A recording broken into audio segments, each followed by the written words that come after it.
And we are live here on Facebook, YouTube, and Twitter. What's up, guys? Nick Scrip on the P2W Fantasy Podcast doing a Week 16 recap. So we just had the majority of the games in the fantasy semifinals this past week.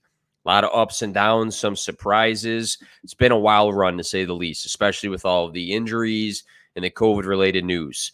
What I thought I'd do today, I have some time off from work, but we are still in quarantine here at the household, just making the most of it and have some time today. So I figure I go through each of the teams that played in Week 16 so far and give you some quick hitter notes from each team, something that might have stood out to me or I noticed or I think is important moving forward, especially for you guys that are still in the fantasy playoffs hoping to win some championships. So we do have one game left tonight, and I know a lot of people – this game is going to let you know if you are in that championship or not.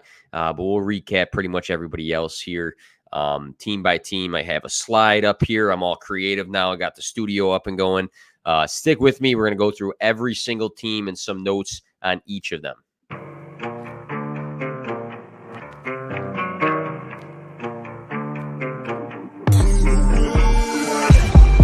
Play to win, no fear to give. I feel, but I can't forgive. I go all in this time, yeah, I won't regret. I'll pick the best on trip, they don't understand. I play to win, yeah, I play to win. I play to win, yeah, I play to win. I play to win, oh, play to win. I play to win, yeah, I play to win. I play to win.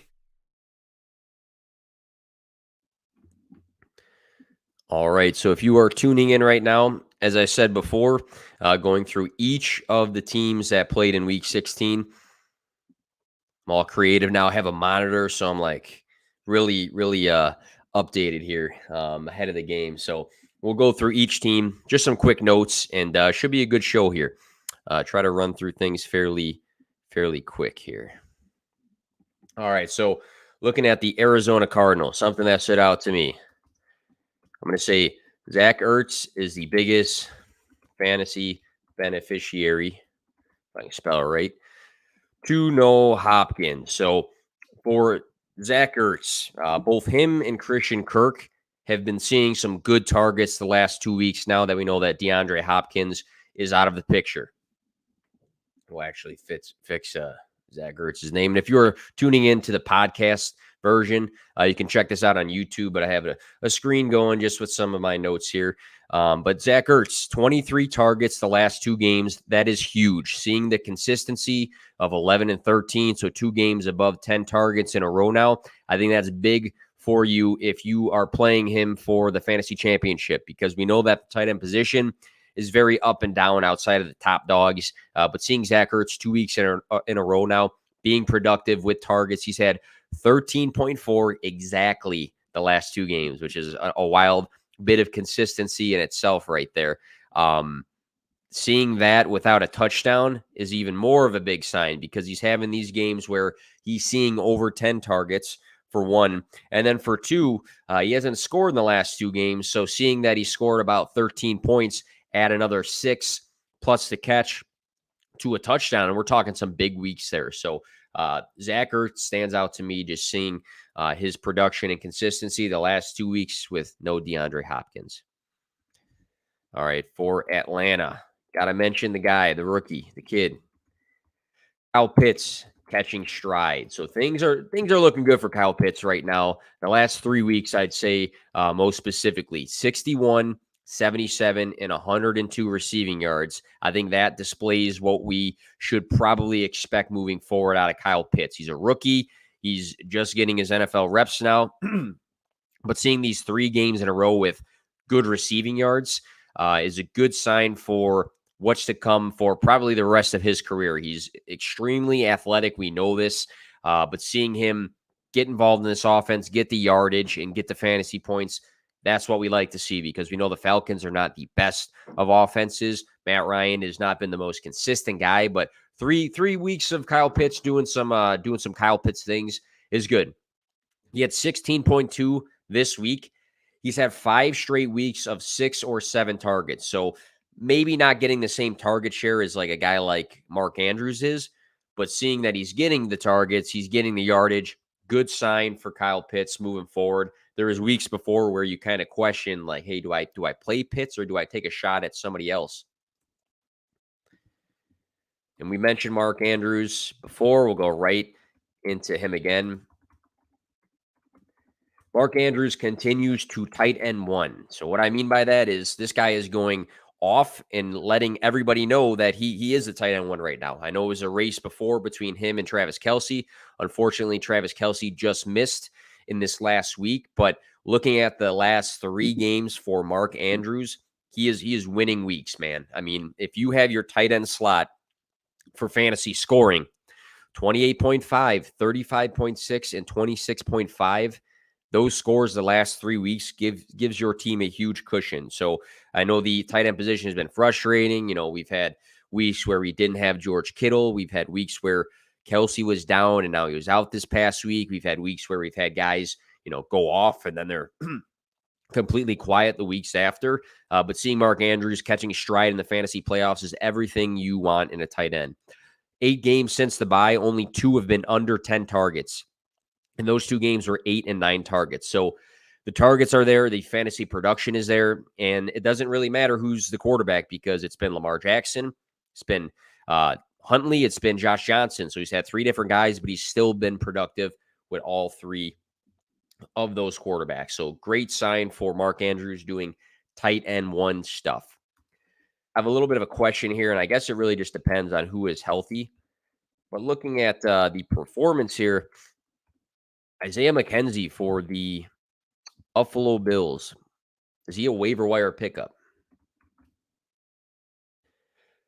That's going to be my question going into the fantasy championships because we have to figure that not every league is the same sort of depth. So there's going to be leagues where people have to start a lot of guys. I just lost in a league where we have to start like 20 players. It's insane. It's really deep.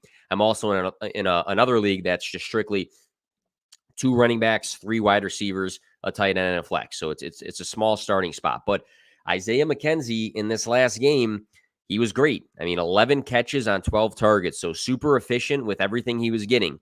He had 125 receiving yards and a touchdown, 29.4 fantasy points operating out of the slot.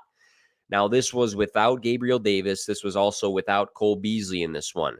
And we have to look to the prior 2 weeks. The prior 2 weeks, he only had 3 total targets between those 2 games.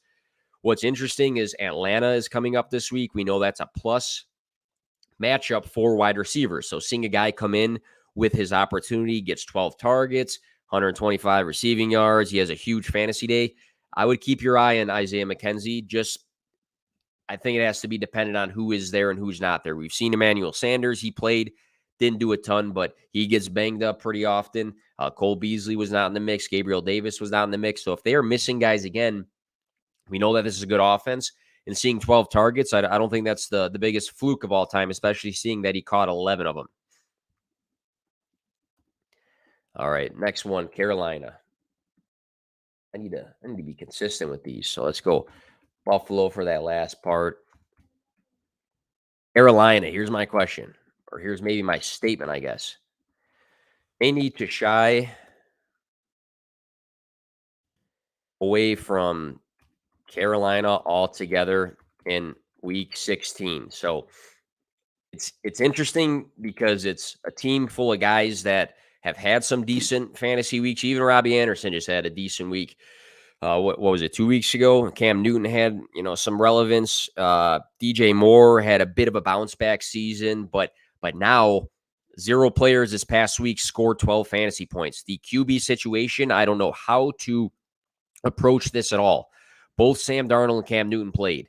I don't think that it helps anybody that we have 2 different guys playing because Sam Darnold and Cam Newton are 2 completely different quarterbacks. And if they both are getting touches, can we really trust that the production of guys like DJ Moore is going to be there? I don't think the running backs are really playable in this system either. Abdullah has seen more action. Robbie Anderson has had like 1 or 2 good games all year. I'm not really comfortable with this offense right now. I love DJ Moore. I think he is a phenomenal talent. He's very young, first-round draft pick.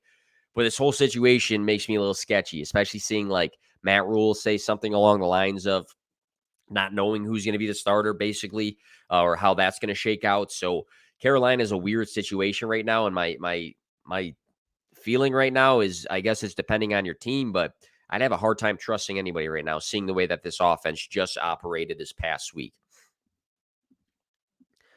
Go to my team, Chicago Bears. Got a big W with Nick Foles at quarterback. What a interesting week, of course. So I'm going to say 2021 playoff Monty equals 2020 playoff Monty.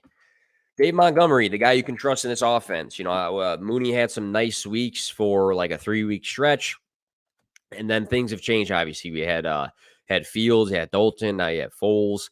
Monty can be trusted. 28 total touches, and 7 of them were catches in this past week.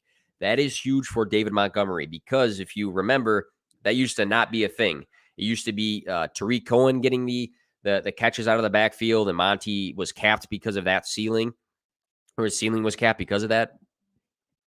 23.6 fantasy points, even with Khalil Herbert in this one grabbing a touchdown. Good sign. So we see a couple good signs for David Montgomery. We see total touches is good. That's a good sign. Catches, that's a good sign. 7 of them. Huge for PPR. And then we also see that there's a nice matchup in Week 17, the New York Giants. So that's a huge matchup for David Montgomery coming off a 20-plus point fantasy week. So I love the fact that he's getting the touches. I love the fact that he has a good matchup coming up. All right, we'll shift over to the Cincinnati Bengals. T. Higgins plus Joe Burrow, 1 weeks. And then let's talk about some dynasty implications here. 43.4 fantasy points for T. Higgins.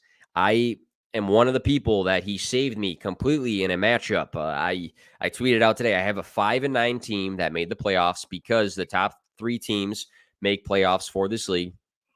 T. Higgins scoring 40-something points. That helped me big time for fantasy and for me to get into the championship for that specific league. He was awesome. He was awesome. 12 catches. 2 of those catches were touchdowns. 6 yards shy of 200 receiving yards. That is huge for T. Higgins, who a lot of people started to write off because Jamar Chase was going off and they didn't like what he was doing. But that was silly because he has been great for probably the second half of this stretch of fantasy here. Let's talk about Joe Burrow, 80.4 completion percentage. I don't think that was talked about enough. Everybody talks about the high yardage. Everybody talks about the touchdown passes. Joe Burrow completing 80+% of his passes in this one was awesome. Again, 4 touchdowns, 525 passing yards.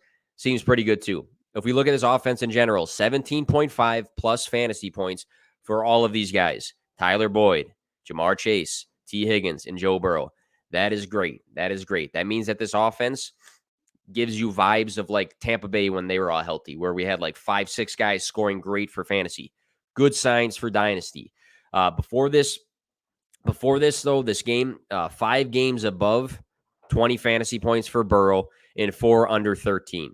So I think one of the points I want to make for this is that if Joe Burrow finds his consistency, I'm not going to say he's going to score, throw 500 plus passing yards in all of his outings, or he's going to throw for 4 touchdowns every week.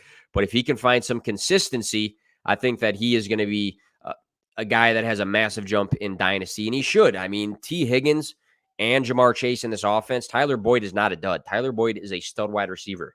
This is a great core. So if Joe Burrow can find consistency for fantasy, looking at dynasty leagues, this is a guy you are going to want to have on your team because you know that the passing upside for touchdowns and yardage is going to be there. And they have Joe Mixon, who's a good runner as well. So I think consistency is going to be key, but I think this game just gives you dynasty implications altogether. Go to Cleveland now. Hung the Nick Chubb jersey up, and it was some good luck. But Nick Chubb is the only Brown to play in Week 16. Looking at this game, 126 rushing yards for Nick Chubb and a touchdown. This was the 4th time he has been over 120 rushing yards, and he missed a few games. So, I mean, we know that he is a great runner. We know that he gets the touches. Kareem Hunt's not in this mix right now. It's probably to Nick Chubb's benefit. Obviously, we don't want to talk about player injuries benefiting others, but it means that his touches are probably going to be higher than usual. But Nick Chubb's an awesome runner, and I think he is the only guy though in this offense you want to trust in Week 16. Everybody else in this offense was under 11 fantasy points, and when we look at what happened, 4 interceptions and under 60% completion percentage for Baker Mayfield. That limits everybody. When your quarterback is turning over the ball, when your quarterback is not consistently hitting his passes, I mean, you can say this guy dropped this and this guy dropped that. Baker's play limits the rest of the offense. I played Donovan Peoples-Jones, and it probably cost me a semifinal to go into the championship for a dynasty league. I took the shot thinking that he has a big play upside, and he's had these bigger weeks, and I was burned because Baker was horrible in it. Nick Chubb gets Pittsburgh in this next matchup. That is huge because we know that Pittsburgh, the last handful of weeks, we go back. I talked about this on a video this week. We had Foreman, we had Dalvin Cook, we had Joe Mixon, we had the Lamar Freeman split. All those guys had a field day versus the Steelers defense, who was just being run over nonstop. CEH was my start of the week. He got hurt, but he had a good opportunity because the Pittsburgh Steelers defense has been terrible against the run the last handful of weeks. Let's go to Dallas.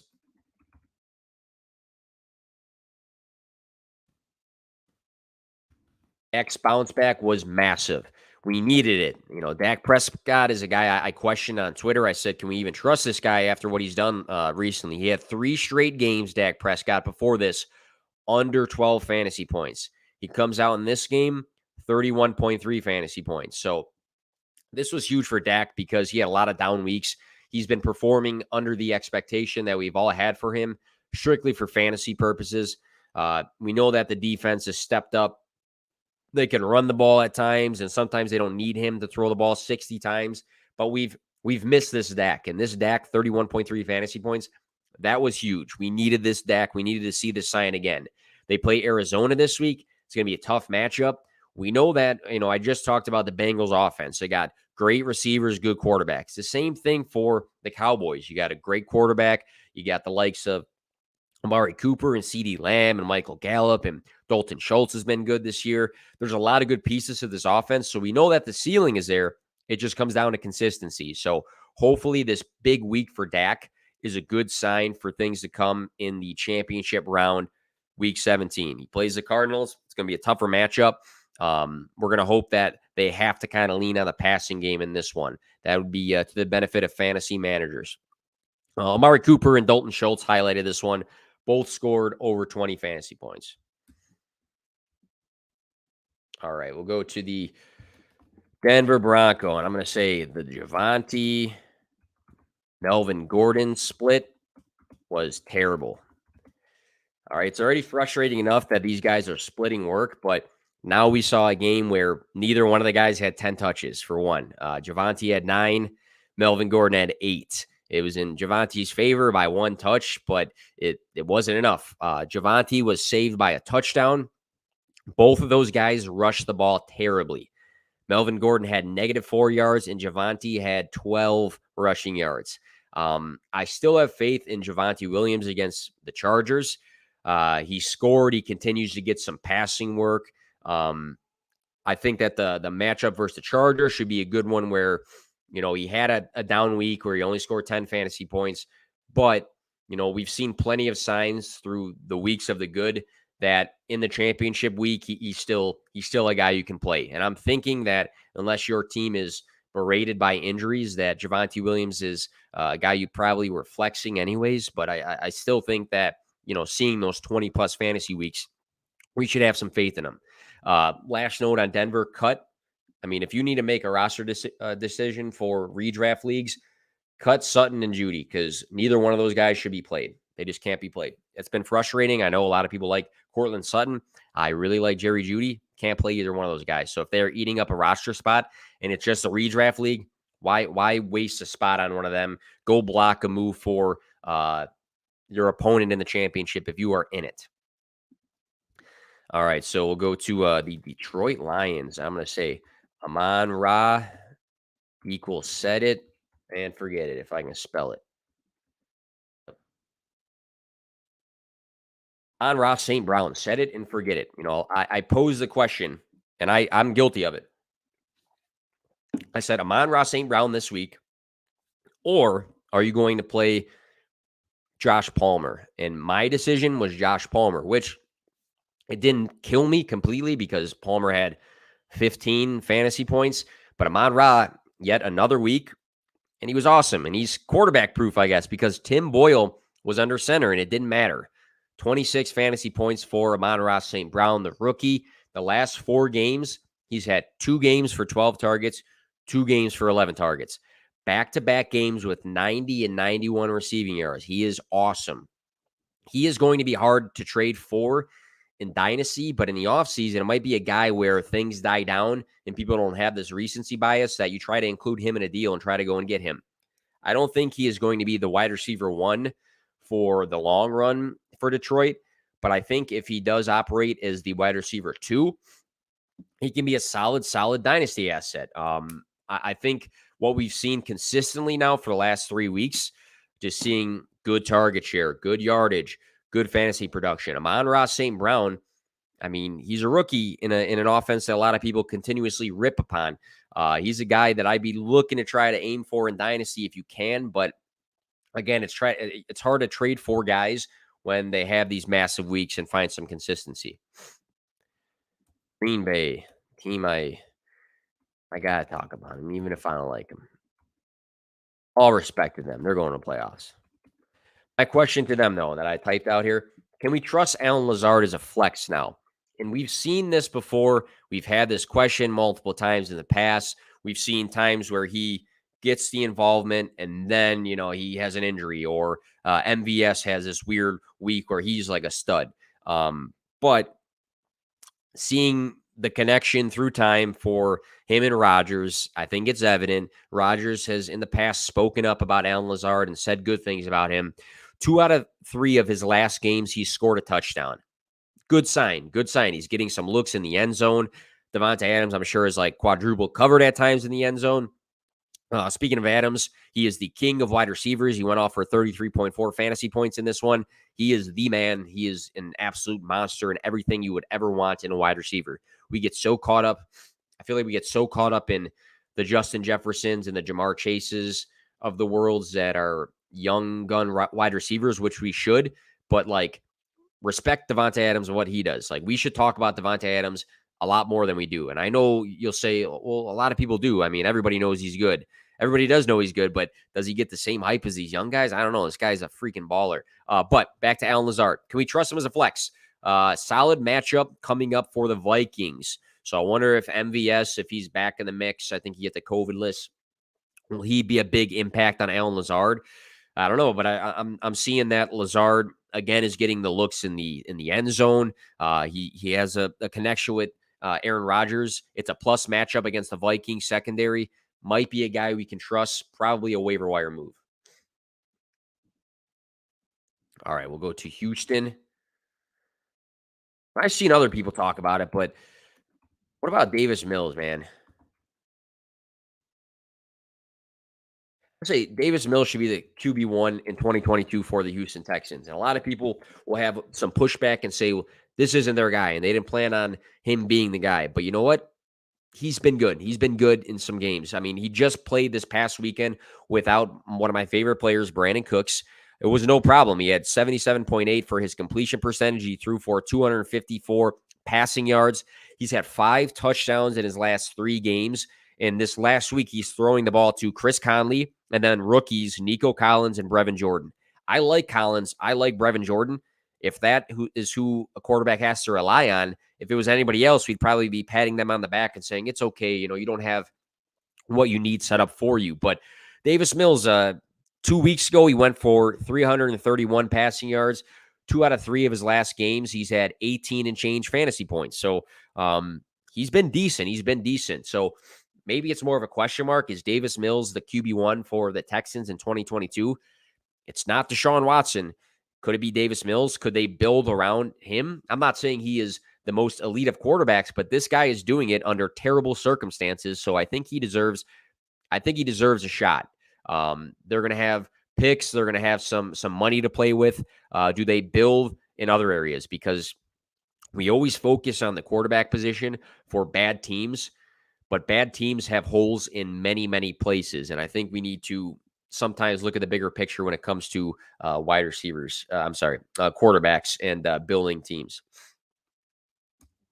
All right, we'll go to the Indianapolis Colts. I'm going to say Michael Pittman Jr. victory lap. And I'm not going to say that I'm the only person that's talked about Michael Pittman Jr. I'm not. And I'm not going to say that I think I've seen debates on Twitter. I'm not going to say he is now a top 10 dynasty wide receiver. I'm not even going to go and stretch to that far. But Michael Pittman Jr. is the guy I talked about on a podcast recently. I hosted 2 guests, and I said I got some pushback, I think, from one of them. I said, I'm not worried about him because he had a down week. And my question to those guys was, who is a player who had a down week that you are not worried about? And I said Michael Pittman Jr. And then one of them said, no, he's on my fade list for the rest of the season. But let's look at his recent games. 17 fantasy points in week 13. The next week, he got ejected. I'm scratching that one. He shouldn't have got ejected. He had 5 targets in that game. Wasn't really doing much, but he got ejected. He had to leave early. So 17 in week 13. And then 16.5 this week. 12-target game. This was his 3rd game with exactly 12 targets and 5th game this season with 10-plus targets. What that means to me is that this offense feels that Michael Pittman Jr. is a big piece of it. And I know that Jonathan Taylor is an MVP candidate this year.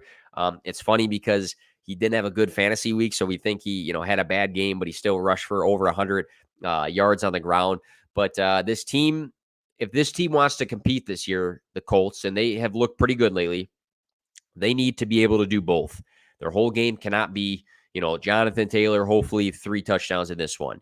And I think the fact that Michael Pittman Jr. through the air has had some nice weeks shows signs that, 1, he's important to this offense, and 2, I mean, he's had plenty of good games this season. So I'm sticking with him in the championship week because, again, we just saw another game with 12 targets, another game with fantasy production. He's a big piece of this offense, and I think that he deserves a little bit more props than he's gotten this season. All right, we'll move over to Jacksonville, which this is going to be a sad quick hitter, but your heart's got to break for James Robinson. Torn Achilles. The guy had to watch his organization draft another running back after he had a massive year with his opportunity he had last season. He comes in, Etienne had the season-ending injury. James Robinson comes in. He has some nice games, and then, he falls out of the trust of the system.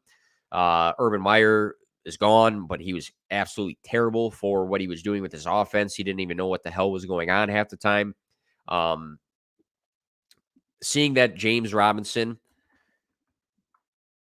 had that game this past week where he was getting a ton of work. He just escaped Urban Meyer, and then he has a juicy matchup against the Jets.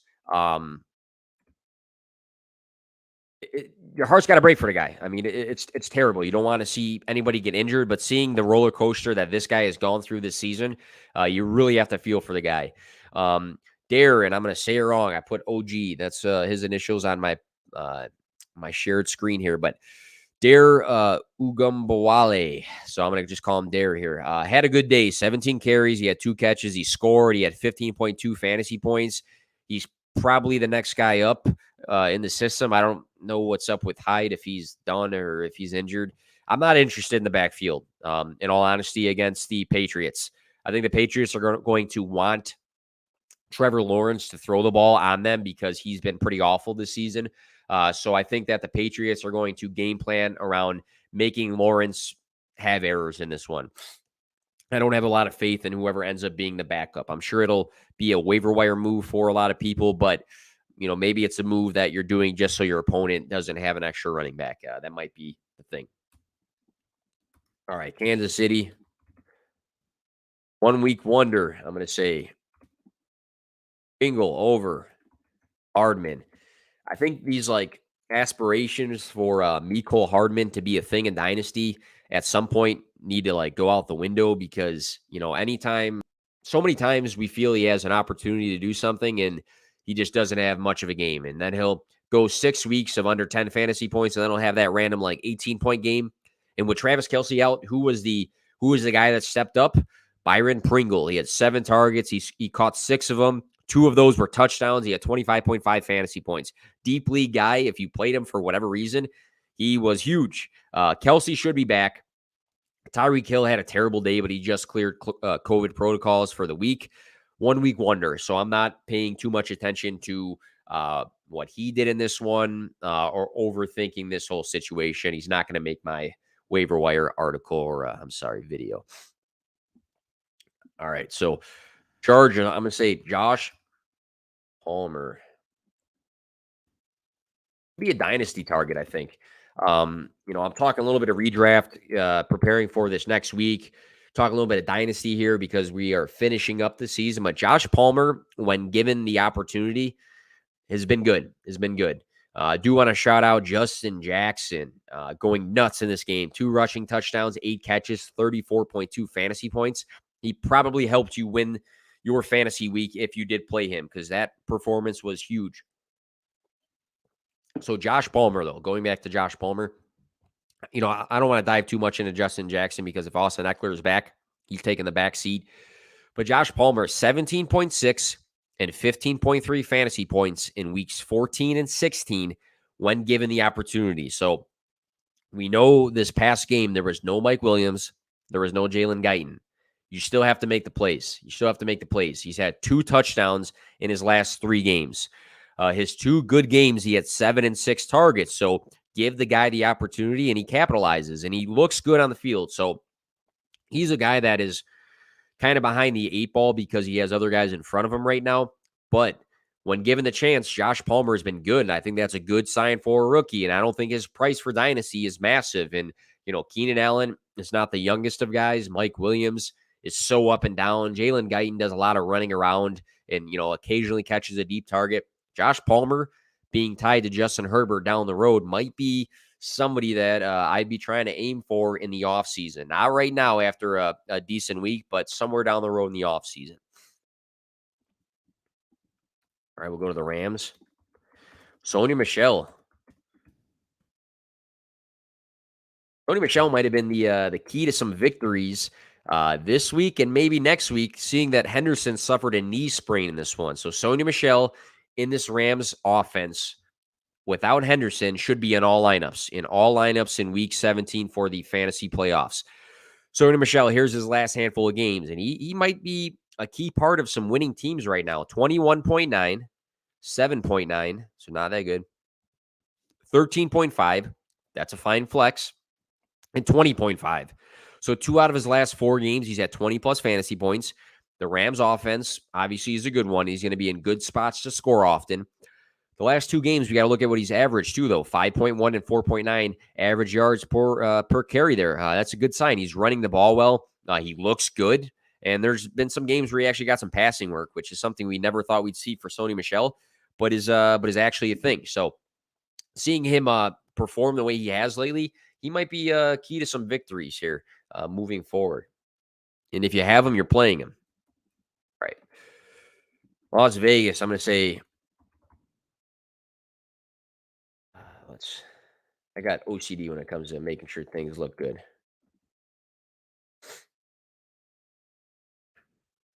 All right, there we go. So Josh Jacobs, I'm going to say fantasy score does not tell the story. So Josh Jacobs in this last one, you look at his fantasy production for the week, 11.4 fantasy points. You say it's under his projection. Nothing special. Probably didn't help you too much. But if you look what he did in this game, 27 attempts for 129 rushing yards. So he ran the ball a shit ton, which is great for a running back. He had 129 rushing yards. Barber stole a touchdown, which was frustrating because add 6 points to his score, and it was a great week for Josh Jacobs. He literally carried the offense all the way down the field, and then they gave the ball to Peyton Barber and said, hey, you can have the touchdown. So he got the icing on the cake that Josh Jacobs baked, if we're going to make some cool metaphors here. Coming up, the Colts are not the easiest of matchups for Jacobs. But one thing I like about Josh Jacobs right now is he looks healthy. He's a guy that's always banged up. He's a guy that's been, I'm not going to say always banged up. I'm going to say he's a guy that's dealt with a lot of injuries that have lingered this season, but he looks healthy right now. I think he's running the ball well. Seeing 28 touches in this past game was a great sign because, the Raiders have had a load of complexities that have hit their organization between, the Henry Ruggs incident and Darren Waller being injured and the coaching turnover. But Josh Jacobs is a guy that is without Kenyon Drake, and he's a guy getting a lot of touches. So it might not be the most consistent, but I think he looks healthy for one. And then for two, I think that seeing him run the ball well, I mean, he's maybe, 2 catches and a score away from having a top 5 week this week. So we have to make sure that when we look at production, we have to look at the bigger picture. Because again, if we only look at 11.4 fantasy points and we say, well, I don't know if I want to play this guy, probably doesn't make a ton of sense because he ran the ball pretty well. He was just missing some small things that can change in this coming week. Minnesota, I'm going to say add KJ Osborne off of the waiver wire. So KJ Osborne, 29.6% rostered on ESPN. Thielen left the game injured once again, and it was tough to watch that injury because Adam Thielen, he's got a ton of heart in the game, and you can just tell he's a competitor. He was infuriated that he got injured again, but I think there's a chance he might be done for the season. I'm not going to say that because I don't know, don't have any knowledge, but if it's a high ankle sprain or something, he might be done for the fantasy season, I'll say, which is only one more week. So regardless if he is or is not, pick up KJ Osborne because you can't wait until a guy is for sure not going to play to then make a move because you are one-on-one versus an opponent. He's only, 29.6% rostered. This is the second time in 3 weeks he has been in the 17-point range.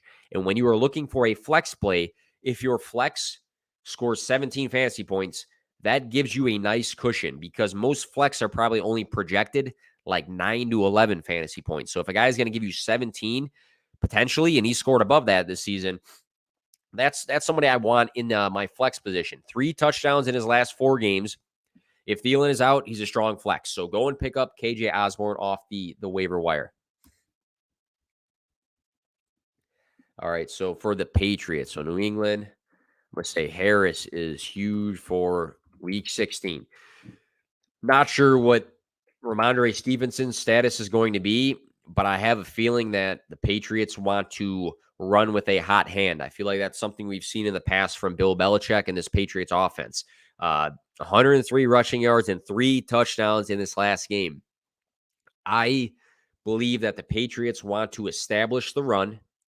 I don't think that they game plan around Mac Jones winning them every week. So seeing Damian Harris carry the load, over 100 yards rushing, 3 touchdowns. They play the Jaguars this week. Damian Harris versus the Jaguars is massive for week 16. I think even if Ramondre Stevenson is 100%, they were missing other backs in the system. But looking at that production and looking at, Mac Jones in this last game was highly inefficient. He had 43.8 completion percentage, which is not good. So I'm thinking against the Jaguars, these guys are going to run the ball a ton, and Damian Harris might be one of the best plays in week 16. I'm sorry, in week 17. I got to fix that there. Week 17. I spelled week wrong, and then I had week 16. So, again, Damian Harris, huge for week 17 after this massive week 16 game. New York Giants, I'm going to say tough sledding for Saquon Barkley, who, man, I guess it really just depends who you have on your team. Do you play this guy in this next game? I mean, Chicago, I'm not trying to be a homer, but Chicago is not it's tough because Rashad Penny just had a massive day against Chicago. It was the snow game, but I don't think they're the easiest of matchups for running backs consistently, at least. And Saquon Barkley, 11.7 for Evan Ingram in this last game. The touchdown helped. Everybody else was well under that mark. Everybody had a terrible game, including Saquon Barkley. Every Giant was under 9 fantasy points. He had 18.5 fantasy points in week 14. I thought that might have been a turning point for Saquon Barkley. The last 2 games, 9.4 and 3.8 fantasy points. That really hurts. That really hurts your fantasy team because not being able to score 15 points for somebody that probably was your running back one is a real killer at times. He only had 1 catch in this game too. A couple weeks ago, he had a bunch of catches. So you would like for him to keep trending in the right direction, but I'm having a tough time trusting Saquon Barkley in the fantasy championships. And again, I mean, if you are juggling Saquon Barkley and Duke Johnson, I mean, it's probably Saquon Barkley or Saquon Barkley and Dare Ogunbowale. I mean, it's probably Saquon Barkley, but depending on your team, if you have pivoted and you picked up like a Patterson early on and you have some other guys that you're deep in the position, he might be a guy that I'm not taking that chance on right now just because he's been bad the last 2 games. And what stands out to me, 3.3 and 2.1 average yards per carry the last 2 games. That's terrible. Go to the Jets. Got to throw in some positive words here for Zach Wilson, who I've not been a big fan of, but best fantasy outing yet for Zach Wilson. Zach Wilson, 4 carries for 91 yards and a touchdown. He had that huge run where he was like going to go out of bounds, or no, he like looked like he was going down, and then he looked like he was going to go out of bounds, and then he ran for the touchdown. Looked good. He threw a touchdown as well. 23.18 was his best fantasy outing this year. He had 21.04 in week 13. So a couple weeks ago, he also had a pretty good game. Won't trust him this year. I'm not going to trust him even probably in super flex leagues because we've seen way more bad than good. But I'd say seeing him have a good day. I mean, he ran the ball. The rushing touchdown is really what gave him a lot of points. But seeing him have a good day with no Elijah Moore, no Corey Davis, no Jamison Crowder, I think we got to give him some credit here because he literally had nobody to throw the ball to. I think Braxton Berrios was out there, and then some other guys I probably can't even mention. All right, so Philly.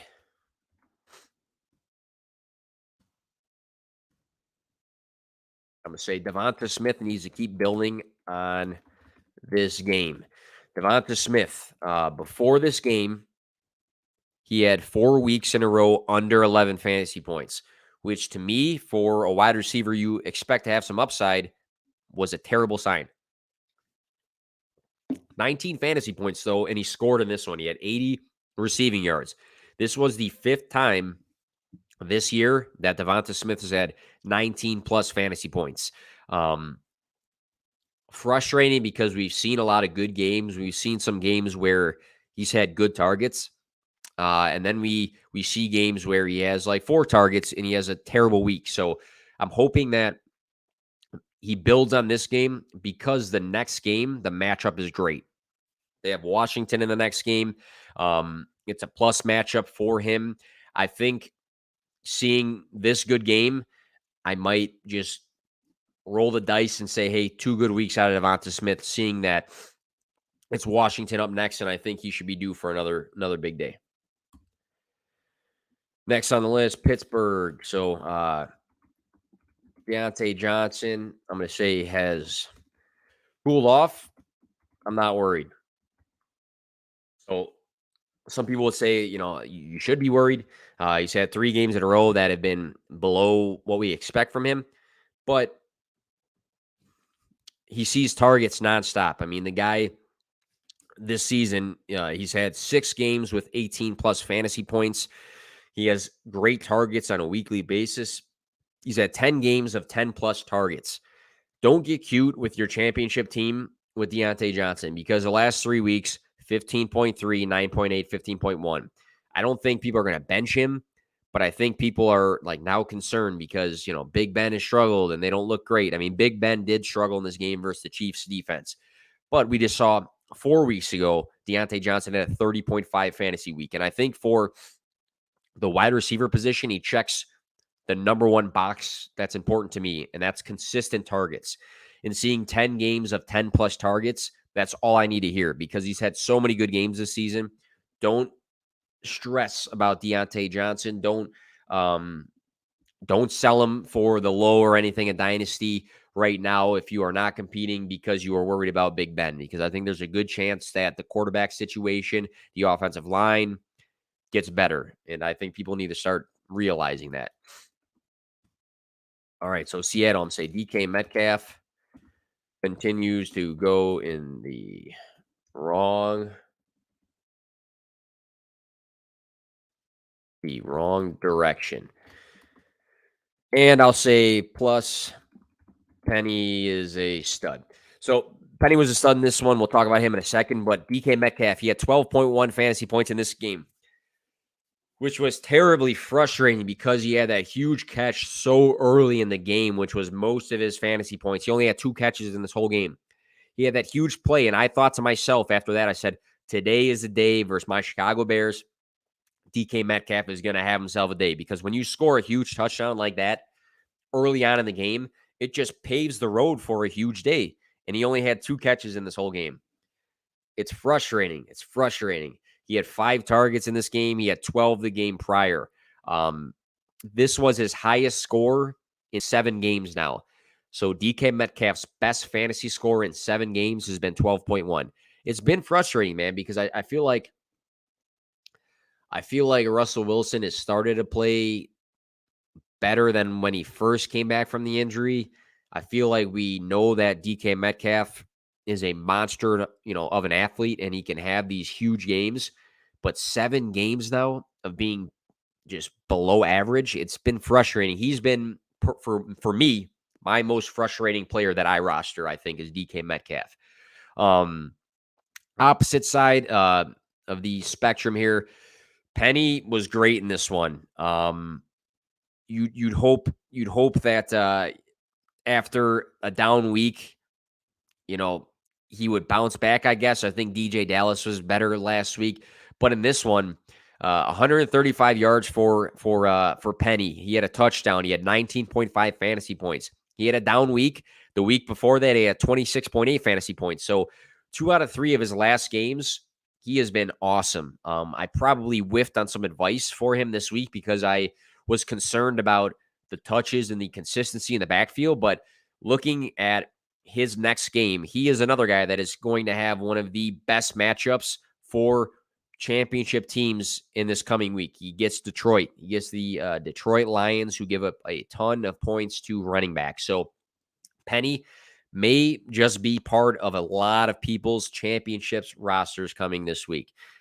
We'll see about DK if he can do anything against Detroit, but it's looking like they can lean on Penny, I guess. All right, so whoever the running back starter is for 49ers equals huge week. So this is interesting. I'm curious to see how this goes because we're looking at Jeff Wilson Jr. We saw back in week 12 when Mitchell came back, Jeff Wilson went from 19 carries when Mitchell was out down to 2. So it was the same sort of situation like Dave Montgomery and Khalil Herbert. Dave Montgomery missed time. Khalil Herbert was getting tons and tons of work. And then when David Montgomery was back, Khalil Herbert was out of the mix. He barely got any work. So I'm wondering what it's going to be like if Elijah Mitchell comes back. Did Jeff Wilson earn himself some touches here? Because looking at his last 2 games, 19.9 fantasy points and 14.7 fantasy points. Houston is a huge matchup. You want the lead back for the San Francisco 49ers against the Houston Texans. Concern for me, though, is going to be, I'm going to kind of put this on the notes here. Is it going to be a split now? I mean, Jeff Wilson Jr. was coming off an injury. He looks healthy now. When he first came back, he didn't. He had a knee, swell up the 1 week. Will Mitchell even be back? I think if Jeff Wilson Jr. is by himself in this one, it's a clear play. If Mitchell's back, I still think that they're going to roll with Mitchell as the lead back in this one, but I'm hoping that we have some clarity into this week because this is a good matchup for whoever's going to get the most of the work here. So hopefully we'll get some clarity on who for the 49ers will carry most of the load versus the Houston Texans.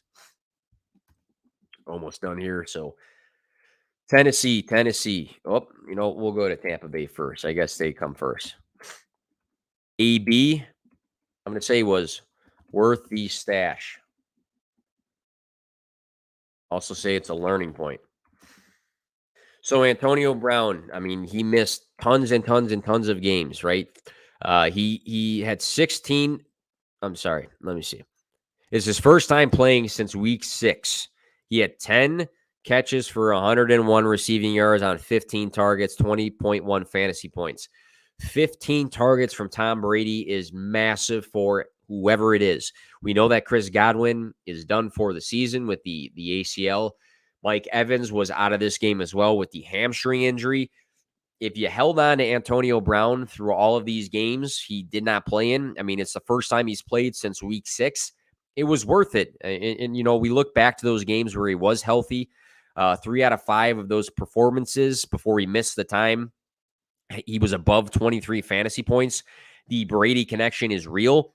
15 targets says everything you needed to know. So I think it might be a learning point that if you have the ability to stash a guy that has gone off, that it's well worth it down the road in redraft. It's not a dynasty topic really, but a lot of people cut ties with Antonio Brown. I think I might have been on the fence about it myself before when it came to giving advice, because sometimes you couldn't wait until week 16 because if you didn't win the games leading up to week 16, it didn't matter if you held on to him. But if your team could afford it and you did, now you got a guy that can really, really give your team a push. And now they get the Jets next week. This is a huge game for Antonio Brown. He's probably a top 10 receiver in this game. If Mike Evans is back, he's probably close. He's probably like a top 12. Huge day for AB, and it's a learning point that if you can hold on to a guy and redraft, if your team can afford it, may just be worth it. All right, Tennessee, A.J. Brown is back, and that is an understatement. So what many people say about A.J. Brown for dynasty leagues, he went out and showed why a lot of that is accurate. A.J. Brown, 16 targets immediately after missing 3 games. He caught 11 passes. He had a touchdown, 145 receiving yards, 31.5 fantasy points. So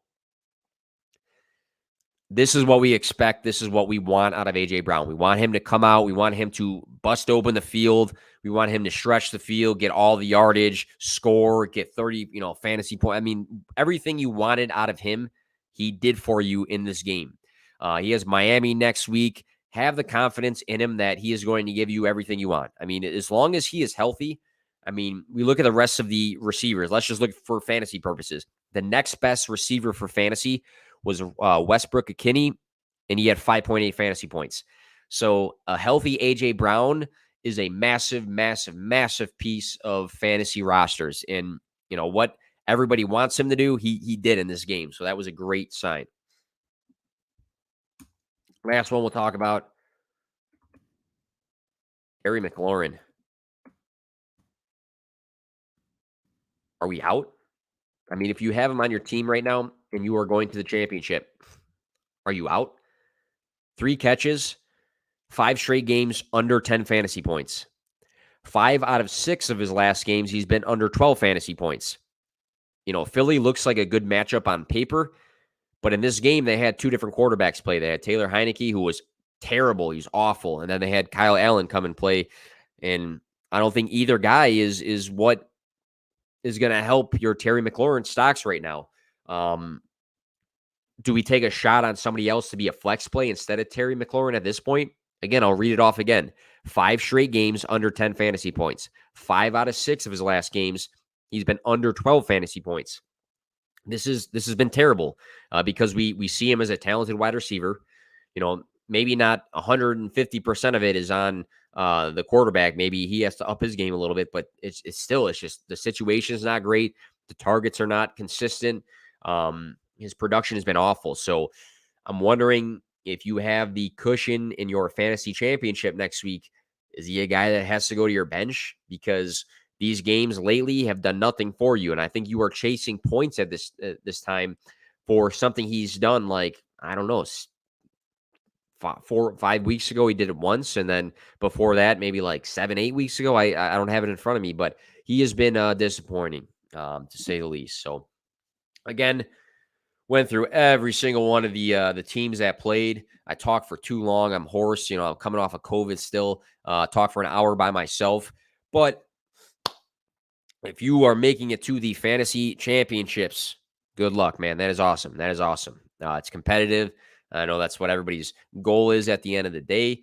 I myself, it really depends on what happens today. I am for sure in one.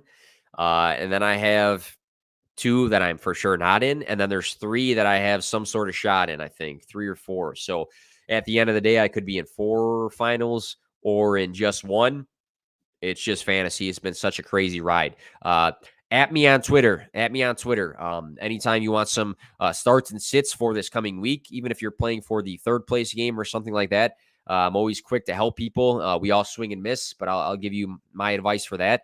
I'm off from work this week. Expect a lot of content. So if you guys listen to this, in your cars from iTunes or Spotify, thank you for tuning in. You can check this video out on YouTube if you want to see the actual slides of what I was typing. That's why, it was delayed on each team.